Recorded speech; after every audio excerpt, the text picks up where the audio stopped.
रावण और रंभा की कथा। दोस्तों, आज की कथा वाल्मीकि रामायण के उत्तरकांड से ली गई है। यह कथा रावण और उसके भाई कुबेर के पुत्र नल कुबेर की पत्नी रंभा की कथा है। नल कुबेर ने रावण को श्राप दिया। नल कुबेर ने कहा, आगे से उसने किसी भी स्त्री के साथ बलपूर्वक समागम करने की अगर कोशिश की तो उसके सर के 7 टुकड़े हो जाएंगे। अर्थात रावण तब तक किसी भी स्त्री के साथ संभोग या समागम नहीं कर सकता जब तक वह स्त्री स्वयं इस चीज को ना चाहती हो। विजयदशमी के दौरान यह याद रखना भी जरूरी है, भगवान श्री राम ने किसी ऐसे रावण का वध नहीं किया था जो विद्वान था, शास्त्रों का ज्ञाता था और अपने राज्य के भलाई के बारे में सोचता था। श्री राम ने ऐसे रावण का वध किया था जो स्त्रियों का सम्मान नहीं करता था, उनके साथ दुर्व्यवहार करता था और बलपूर्वक अपनी बात मनवाता था। लंकापति का इतिहास वाल्मीकि रामायण के एक अंश से पता लगता है जो महर्षि वाल्मीकि द्वारा रचित है, जिसे राम कथा का मूल माना जाता है। रंभा का नाम तो आपने सुना ही होगा। वह स्वर्ग की अप्सरा थी जो तमाम नृत्य की कलाओं में पारंगत थी। आगे बढ़ने से पहले एक बात बताना और भी बहुत जरूरी है कि रावण और कुबेर दोनों सगे भाई थे। दोनों ही विश्वश्रुवा के पुत्र थे। कुबेर के पुत्र का नाम नलकुबेर था। रंभा नलकुबेर की पत्नी थी और इस रिश्ते से वह रावण की बहू लगती थी। एक दिन जब वह अपने पति से मिलने जा रही थी तभी रावण की उस पर नजर पड़ी और वह उसकी सुंदरता पर मोहित हो गया।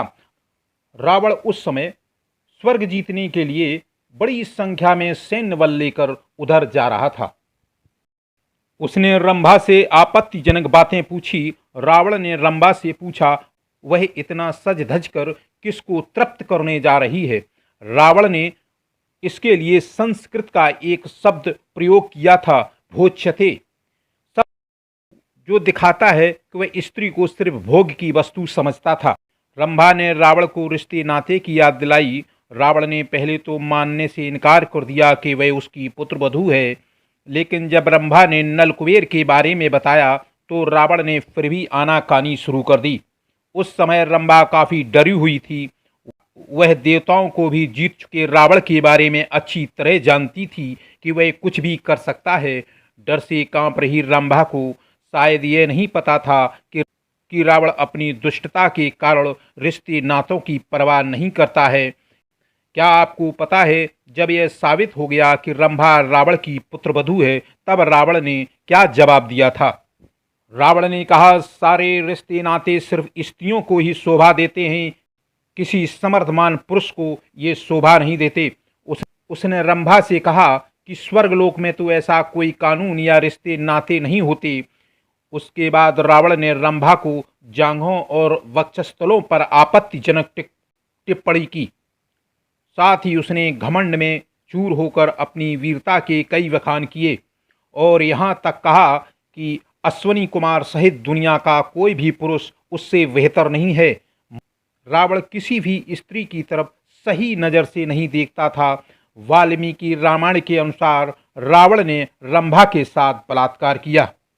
एक श्लोक आता है, एव मुक्त्वा सताम रक्षो निवेश शिलातले कामे भोगा विसंसक्तो मैथुनायोप चक्रमे। इस श्लोक का अर्थ यह है कि राक्षस राज रावण ने रंभा के साथ बलपूर्वक बलात्कार किया और उसके साथ जबरदस्ती संभोग किया और समागम बनाया। रंभा के पुष्टहार टूट गए, उसके द्वारा धारण किए गए आभूषण बिखर गए और वह व्याकुलता से पीड़ित हो उठी। रावण रंभा का बलात्कार करने के बाद उसे उसी अवस्था में छोड़कर वहां से निकल गया। महर्षि वाल्मीकि जी लिखते हैं कि उसकी हालत ऐसी हो गई थी जैसे किसी फूल की लता को हवा ने झकझोर दिया हो।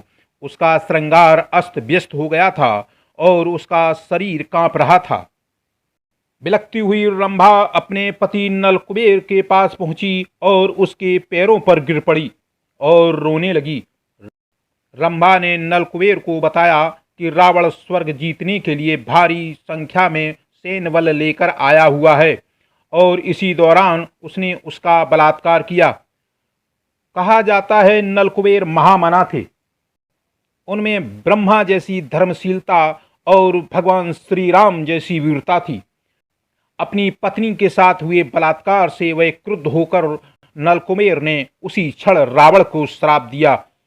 एक श्लोक है, यदाह कामां कामार्तो दर्शति ही योषितं मूर्धा तो सप्तधा स्तम सकली भवती तदा।